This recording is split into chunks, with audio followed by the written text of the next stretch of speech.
السلام علیکم. نیا دور کے ساتھ میں ہوں سبیل حسن. آج اسلام آباد ہائی کورٹ میں سابق خاتون اول بشریٰ بی بی کی ایک درخواست پر سماعت تھی. ان کی درخواست تھی کہ ان کو جیل میں عمران خان سے تنہائی میں ملاقات کرنے کی اجازت دی جائے، اور اس سماعت میں بشریٰ بی بی نے اور عمران خان نے بینچ پر عدم اعتماد کا اظہار کیا ہے. کیس سن رہے تھے چیف جسٹس اسلام آباد ہائی کورٹ عامر فاروق، اور بشریٰ بی بی کے وکیل انتظار پنچوتا نے عدالت کو کہا کہ اس بینچ پر اعتماد نہیں ہے. عدالت نے اپنے فیصلے میں لکھوایا ہے کہ بینچ پر اعتراض کی کوئی ٹھوس وجہ بیان نہیں کی گئی، اور ساتھ ہی بارز کو نوٹسز ایشو کر دیے گئے ہیں. اس درخواست پر سماعت غیر معینہ مدت کے لیے ملتوی کر دی گئی ہے. میرے ساتھ موجود ہیں سینئر صحافی حسنات ملک، کسی تعارف کے محتاج نہیں ہیں. جی حسنات ملک صاحب، یہ بتائیں کہ کیا بینچ پر اعتراض کیا جا سکتا ہے کسی درخواست گزار کی طرف سے؟ جی، سبھی اعتراض تو بالکل حق ہوتا ہے کہ اعتراض کریں آپ، لیکن جو قانون ہے اس کے مطابق جو جج ہے وہ خود ہی اس نے ڈیسائیڈ کرنا ہے کہ وہ باعث ہے، اس کو کیس سننا چاہیے یا نہیں سننا چاہیے. جواد خواجہ جب سپریم کورٹ میں تھے تو ان کی ججمنٹ باعث پہ کہ باعث پہ تو یہ ہوگا کہ ہر کوئی جج پسند نہیں ہے تو ہر روز اس کے خلاف کہ جی آپ باعث ہیں، آپ میرا کیس نہ سنیں. تو یہ ہے کہ جج خود ڈیسائیڈ کرے. اور اسی طرح جسٹس قاضی فیصل نے جب اعتراض اٹھایا جسٹس اعجاز الاحسن پہ اور جسٹس سردار طارق پہ، جب انہوں نے سپریم جوڈیشل کونسل کی پروسیڈنگ چیلنج کی تھی، اس وقت بھی میجارٹی کا یہی ویو تھا کہ یہ ججز نے خود ڈیسائیڈ کرنا ہے، اور آخر میں یہی ہوا کہ ججز خود اٹھ گئے تھے. لیکن قانون یہ ہے کہ وہ جو ہے وہ کمپیل نہیں کیا جاتا. اب جو جسٹس عامر فاروق صاحب نے نوٹس دیے ہیں بار کا کیا رول؟ آپ کو بھی بتایا کہ بڑا انہوں نے اس معاملے کو دیکھا ہے، کیونکہ جسٹس عامر فاروق کا بڑا پرولانگ کیریئر ہے. میرا خیال ہے کہ وہ 2032-33 تک اسلام آباد ہائی کورٹ میں رہیں گے، پھر اگر وہ سپریم کورٹ میں آتے ہیں تو 3 سال اور رہیں گے. تو ان پہ اس قسم کا ان کی انٹیگریٹی پہ سوال اٹھنا کہ جی آپ باعث ہیں، یہ بڑا ایک لمحہ فکری ہے سب کے لیے. تو انہوں نے اب بار کو انوالو کیا. اب ان کو یہ ہے کہ جی بار آ گئی ہیں، بار اس وقت جو ہے وہ جن بار کو نوٹس کیا گیا، سپریم کورٹ بار، پاکستان بار، اسلام آباد بار کونسل، اسلام آباد ہائی کورٹ بار، یہ ساری وہ ہیں جہاں انڈیپینڈنٹ گروپ برسر اقتدار وہاں ہے، یعنی ان کی majority, president, secretary, chairman, vice chairman, یہ انڈیپینڈنٹ گروپ آسما گروپ جو ہے یہ آپ کہہ سکتے ہیں کہ پرو پی ڈی ایم گورنمنٹ، اور یہ کوئی پی ٹی آئی کی سپورٹ نہیں ہے اس کو. میرا نہیں خیال کہ ماضی میں بھی ہم نے دیکھا کہ اس گروپ نے کبھی عمران خان کی درخواست کو سپورٹ کیا ہو. تو یہ نہیں، یہ بلکہ جسٹس عامر فاروق پہ اعتماد کا اظہار کریں گے، اور یہ کریں گے کہ جی ہمیں پورا اعتماد ہے اور یہ غلط ہوا ہے آبجیکشن. اور عامر فاروق جب بار ان کے ساتھ کھڑی ہوگی تو ان کے لیے انہوں نے بڑا ایک اپنے حساب سے ٹیکٹفلی انہوں نے بڑا ٹھیک کیا کہ نوٹس کیے ہیں. جب بار ان کے ساتھ کھڑی ہوگی تو پھر جو ہے وہ عمران خان کا کیس کمزور ہوگا. پھر یہ ہے کہ اگر یہ چیلنج ہوتا ہے، مے بی وہ کہیں کہ سپریم کورٹ میں آ جائیں گے کہ جج جو ہے یہ باعث ہے، تو میرا نہیں خیال کہ سپریم کورٹ سے بھی ان کو ریلیف ملے. میں اس وقت جو حالات ہے، جو اس وقت ڈرائیونگ سیٹ پہ سپریم کورٹ میں ججز ہیں، وہ عامر فاروق صاحب کو یہ نہیں کہیں گے کہ جی آپ کیس نہ سنیں. لیکن یہ بات ہے کہ جسٹس عامر فاروق کو بھی غور کرنا ہوگا کہ کیا وجہ ہے کہ ماضی میں جب نون لیگ ان پہ اعتراض کرتی رہی ہے، جب ان کی اسٹیبلشمنٹ سے لڑائی رہی، اب پی ٹی آئی کر رہی ہے، کیا وجہ ہے، کیوں یہ ہوتا ہے؟ پھر تو چیف جسٹس اسلام آباد ہائی کورٹ غیر متنازع نہیں ہے جب دونوں طرف سے ہی ان پر اعتراض اٹھتا آ رہا ہے. دیکھیں وہ اب تو نون لیگ نہیں نا، نون لیگ تو سارا سپورٹ کر رہی ہے ان کو ہر طرف سے. اگر آپ دیکھیں تو جو ہے وہ پورا سپورٹ نون لیگ کی ہے. جیسے عامر فاروق، ماضی میں آپ نے یاد ہوگا کہ رانا شمیم کا ایفیڈیوٹ نون لیگ نے کیوں، وجہ یہ تھی کہ عامر فاروق کو پریشرائز کیا جائے، اور عامر فاروق صاحب کیونکہ جونیئر رہے ہیں ثاقب نثار کے، تو وہ یہ تھا کہ جی. لیکن جب ان کے معاملات ٹھیک ہو گئے تو عامر فاروق صاحب اور جیسے محسن اختر کیانی نے مریم نواز کو ریلیف دیا، اور اس ریلیف کی بنیاد پہ ہم نے دیکھا کہ پھر معاملات جو ہے وہ نواز شریف کی بھی ریلیف مل رہا ہے.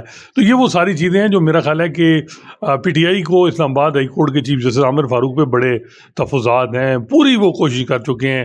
ایک تو پی ٹی آئی کا سٹائل ہوتا ہے، وہ جب کسی جج کے خلاف تو وہ ٹرولنگ کراتے ہیں، پوری ٹرولنگ بھی کروا چکے ہیں، ہر جگہ تک پریس کانفرنس کرا چکے ہیں. لیکن ہو نہیں رہا، بلکہ عامر فاروق صاحب اس سے زیادہ فیصلے، ابھی سائفر میں انہوں نے کہا کہ 4 ہفتوں میں فیصلہ دیا جائے. تو یہ وہ چیزیں ہیں جس سے میرا خیال ہے کہ پریشانی ہے. اب یہ نوٹس ہو گیا ہے، لیکن یہ ہے کہ ایک جو جج ہے اس نے خود ہی ڈیسائیڈ کرنا ہے. تو میں بھی عامر فاروق صاحب ماضی میں بھی ان پہ اعتراض پی ٹی آئی نے کیا تو انہوں نے اس قسم کے کچھ تھوڑے بہت ریلیف دیے تو پی ٹی آئی پھر خاموش ہو گئی. اب دیکھنا ہوگا کہ اس کا لاجیکل اینڈ کیا ہوتا ہے. بظاہر یہی لگ رہا ہے کہ جو عمران خان اور مشرف بی بی کے اعتراضات ہیں وہ ریجیکٹ ہو سکتے ہیں. اچھا، مسٹرسٹ اور بائسنس کی بات ہے تو سپریم جوڈیشل کونسل میں بھی جو ہے تو جسٹس مظاہر علی اکبر نقوی نے 2 سے 3 ججز پہ مسٹرسٹ شو کیا ہے، بائسنس کا الزام لگایا ہے. اس کو آپ کیسے دیکھتے ہیں؟ ابھی 20 نومبر کو اجلاس بھی ہے. دیکھیں وہی بات ہے کہ بڑے افسوسناک صورتحال ہے سپریم کورٹ میں بھی، اور 2 جو دھڑے ہیں جو عمر عطا بندیال کے ٹینور میں بنے وہ دھڑے ابھی بھی قائم ہیں. اب دیکھیں تو 3-2 سے شوکاز جاری ہوا. جسٹس اعجاز الحسن اور جسٹس جو لاہور ہائی کورٹ کے چیف جسٹس ہیں امیر بھٹی، انہوں نے نہیں کیا شوکاز ان کو جسٹس مظاہر نقوی کو. تو وہ 3 ججز جنہوں نے کیا وہ جسٹس قاضی فیصل، جسٹس سردار طارق اور جسٹس نعیم عفان ہے. اب تینوں پہ ان کا اعتراض ہے کہ جی یہ کیس نہ سنیں. جسٹس مظاہر کا جو سٹائل ہے جو جسٹس مظاہر کا جو سٹائل ہے وہ وہی ہے جو ان کی اسٹریٹجی جو جسٹس قاضی فیصل کی کہ جسٹس قاضی فیصل نے بھی اعتراضات کیے سپریم جوڈیشل کونسل کی پروسیڈنگ پہ. سپریم جوڈیشل کونسل کے ممبران کو کہا کہ وہ باعث اور سپریم کورٹ میں معاملہ چیلنج کیا. تو جسٹس مظاہر بھی بظاہر یہی لگ رہا ہے کہ یہ معاملے کو سپریم کورٹ میں لے کے جائیں گے. لیکن جو جسٹس قاضی فیصل اور جسٹس مظاہر میں فرق یہ ہے کہ جسٹس قاضی فیصل کے ساتھ بار کے دونوں جو دھڑے ہیں انڈیپینڈنٹ گروپ اور پروفیشنل گروپ ساتھ کھڑے تھے. حامد خان بھی تھے اور احسن بھون بھی تھے، جیسن بھی تھے. اسٹیبلشمنٹ مخالف تھی، لیکن وہ دونوں کھڑے تھے. اسٹیبلشمنٹ تو ابھی نقوی صاحب بھی مخالف ہے. ان کے جو سپورٹر ہیں وہ یہی کہتے ہیں کہ اسٹیبلشمنٹ کی وجہ سے جو کچھ ہو رہا ہے. لیکن بات یہ ہے کہ وہ وکیل ساتھ جس ادھر مسئلہ یہ ہے کہ جیسے مظاہر کے خلاف کمپلیننٹ ہے وکیل، اور یہ انڈیپینڈنٹ گروپ جو ہے وہ کمپلیننٹ ہے، اور جو پروفیشنل گروپ ہے وہ لاہور ہائی کورٹ کا جو ان کا فیصلہ تھا مشرف کے معاملے میں وہ چیلنج کیا ہوا ہے توفیق آصف اور عامر خان. تو وکیلوں کی سپورٹ نہیں ہے. اب دیکھنا ہوگا کہ جو ہے وہ جسٹس مظاہر جو ہے وہ کتنی وکیلوں کی سپورٹ لے پاتے ہیں. کچھ ممبران کی ان کے ذریعے کوئی پٹیشن دائر ہوتی ہے، اطلاعات چل رہی ہیں لیکن غیر مصدقہ ہیں کہ کوئی اس طرح کی ہو، لیکن ابھی تک کوئی کنفرم بات نہیں. اچھا، آ جاتے ہیں اسٹیبلشمنٹ ملٹری کورٹس کے خلاف جو ٹرائل پہ جو فیصلہ آیا تھا اس کو آج نگران سندھ حکومت نے چیلنج کیا ہے اس فیصلے کو. تو اب تو یہ معاملہ جو ہے پریکٹس اینڈ پروسیجر ایکٹ کے بعد وہ ججز نہیں سنیں گے جنہوں نے پہلے سن دیا تھا. اب کون کون سے ججز کا جو ہے تو امکان ہے کہ ان کو بٹھایا جائے گا بینچ میں، اور کیا یہ ایک دھڑے سے نکل کے معاملہ دوسرے دھڑے میں نہیں چلا گیا؟ دیکھیں مسئلہ یہ ہے کہ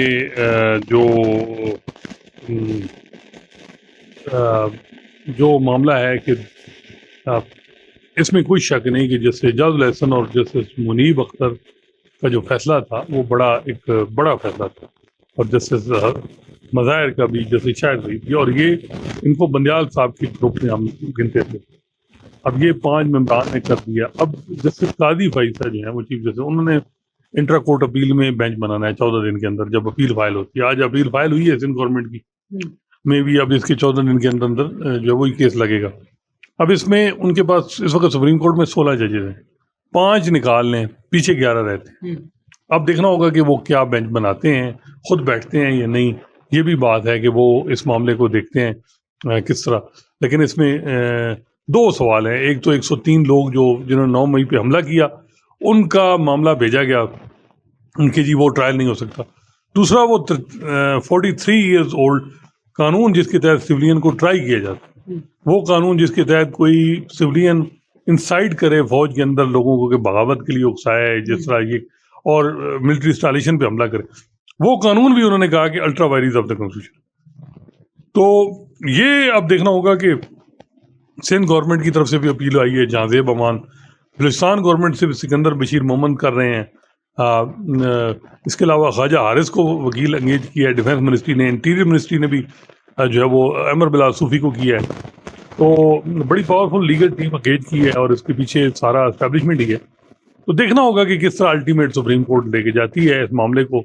لیکن بظاہر یہ بھی صورتحال ہے کہ وہ لوگ جب سپریم کورٹ نے ایشورنس دی گئی تھی فوجی عدالتوں میں ٹرائل جو سزا ہے وہ 3 سال سے زیادہ نہیں ہوگی، تو اگر ان کو سزا ہو جاتی تو میرا خیال ہے کہ وہ سارے ہی تقریباً جیل پہ اب اس وقت رہا ہو چکے ہوتے.